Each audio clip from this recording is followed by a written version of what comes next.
At our family's Thanksgiving dinner, I stood up to thank my wife for being the love of my life, only to have her affair partner walk in, holding her hand.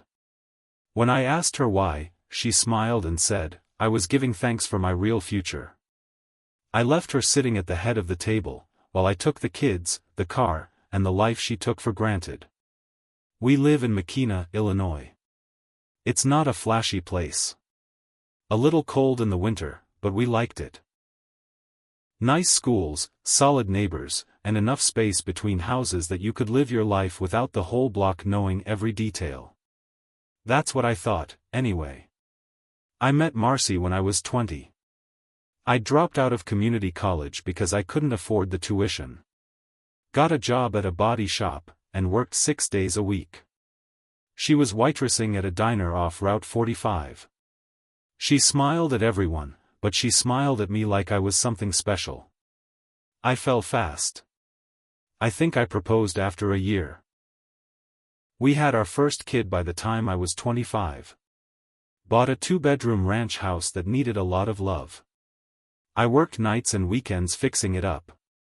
She stayed home, raised the kids, and eventually got a part-time job as a dental receptionist. We had our fights. Who doesn't? She wanted more attention, I wanted more rest. She didn't like how much I worked. I didn't like how she always had her phone in her hand. There were nights when she'd fall asleep on the couch while texting someone, and I'd take the phone and plug it into the charger. I didn't go through it. I trusted her. That's on me. For years, I thought we were steady. We weren't exciting anymore, but we had a rhythm. We were building something. Thanksgiving that year was supposed to be normal. Her parents, my parents, her sister Amanda and her husband, and my brother Nick. I'd started prepping 2 days before. Brined the turkey, baked a pumpkin pie from scratch. Even made homemade stuffing with Italian sausage, the way Marcy liked it. I was trying to make the day feel special. I didn't see any red flags. That morning, Marcy kissed me on the cheek and told me the turkey smelled amazing. She laughed with Amanda while setting the table.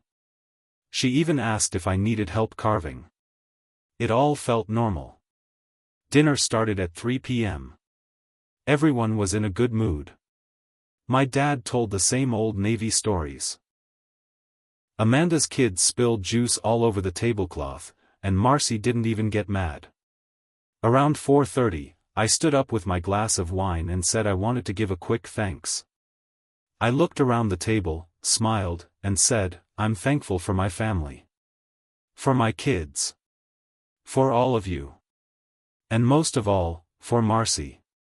She's been my best friend for over a decade. She held us together when things were rough.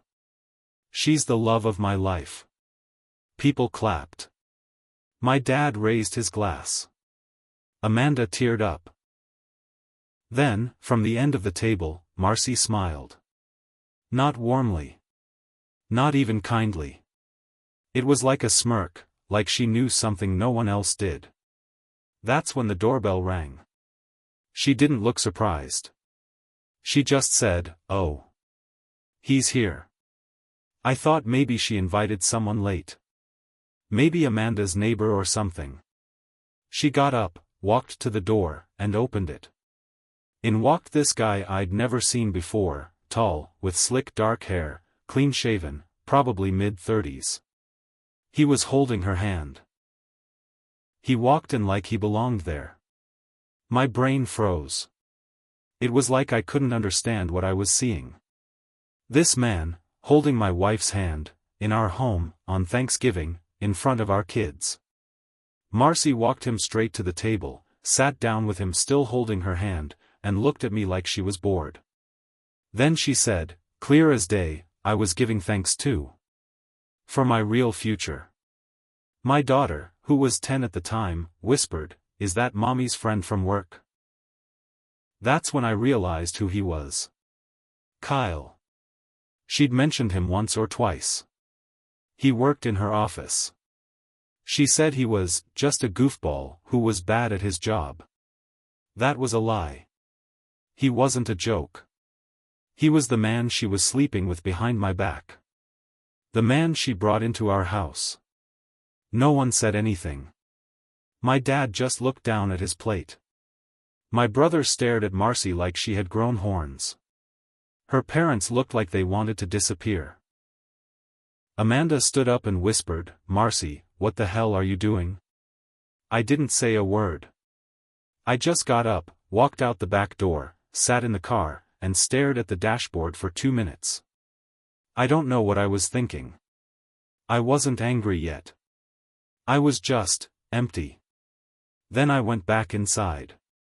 Everyone was still sitting at the table like it was a hostage situation. I walked to the closet, grabbed 2 bags I'd packed earlier in the week for a possible out-of-town trip. I walked into the kitchen, opened the junk drawer, and grabbed the spare key to the SUV. Then I looked at my kids and said, "Let's go. Grab your bags. Now." Marcy stood up. "What are you doing? You chose your future. I'm taking mine. You don't get to make that choice without me." I just did. We walked out. No yelling. No drama. Just silence. I strapped the kids in and drove off. But that was just the beginning. We didn't go far that night. Just enough. I took the kids to a small roadside motel about 20 minutes away in Frankfurt. I didn't want them to hear me cry. I waited until they fell asleep watching cartoons on the motel bed. Then I sat in the bathroom with the shower running so they wouldn't hear me lose it. I didn't sleep. At all. Next morning, I called my buddy from work, Darren. Told him everything. He offered his spare room. I accepted. We moved in that same day. Darren lived alone. No kids. Big house. He cleared out a room for the kids and another for me. No questions. Just help. Marcy didn't call. Not that day. Not the next. But on the 3rd day, I got a message. "We need to talk about custody." No apology. No explanation. Straight to business. I ignored it. She followed up with a longer one. "You took the kids without permission. That's not okay. We need to be adults about this."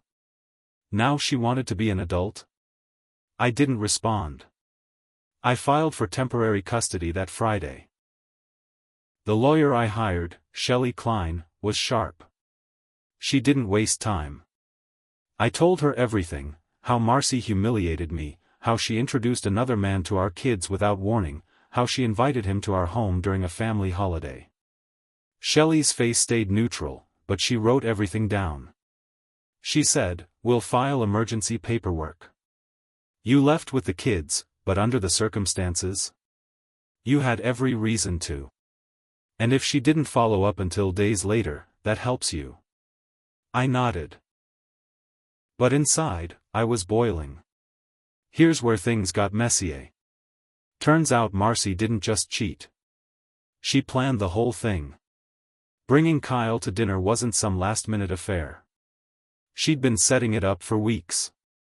Amanda told me later that Marcy mentioned maybe telling the truth at Thanksgiving.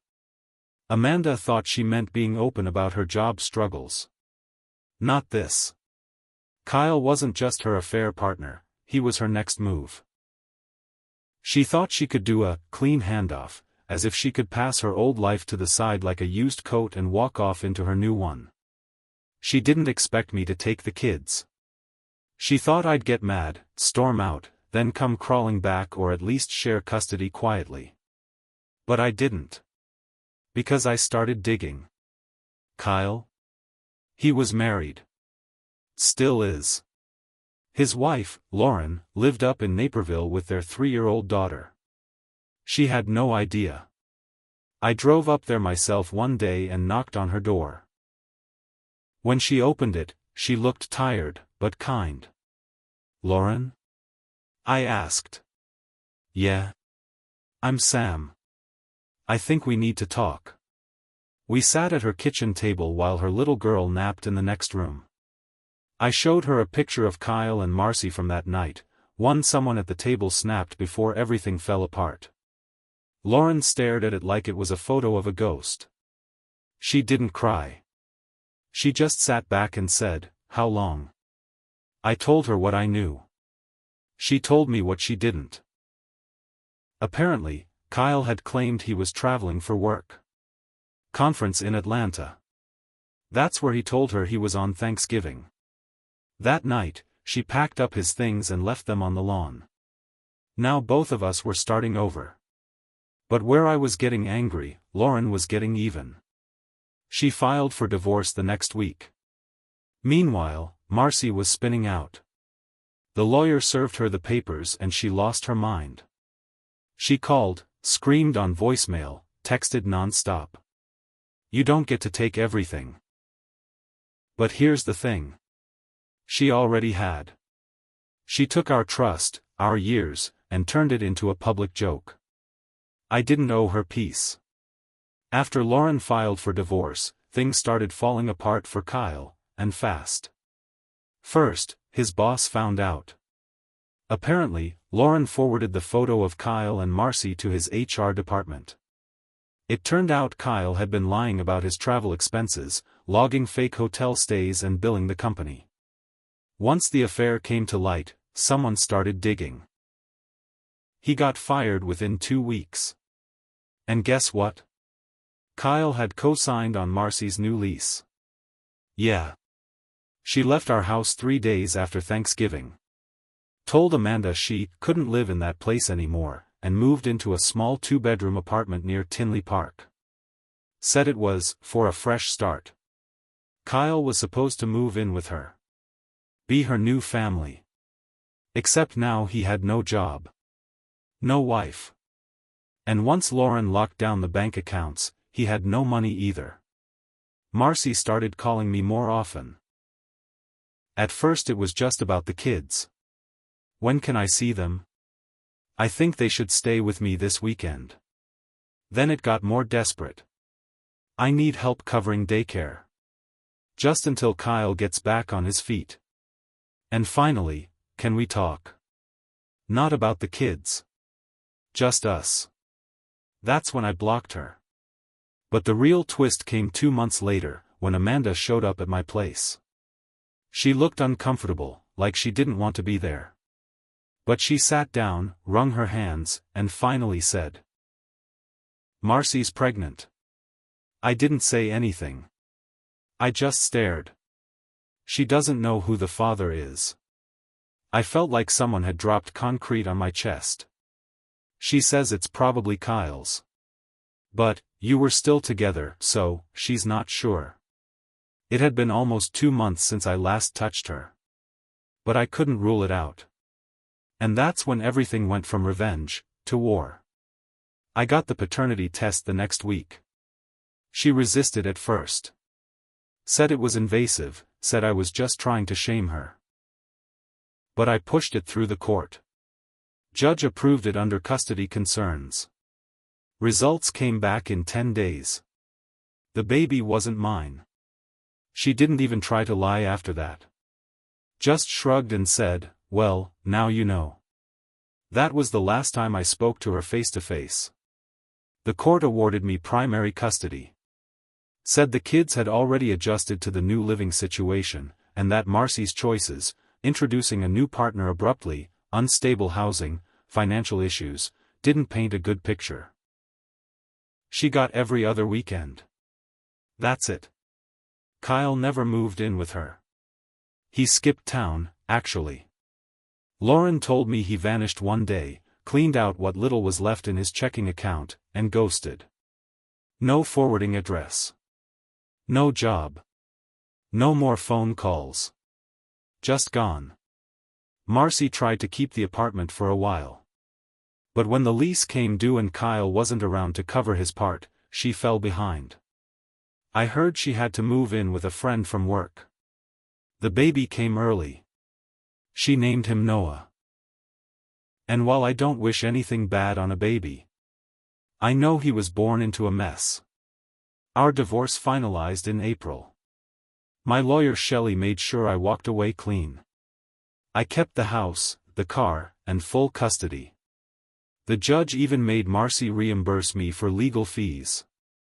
She didn't have the money, so the court put her on a payment plan. Meanwhile, I kept working. I saved up. I repaired the kitchen Marcy always said she hated but never lifted a finger to fix.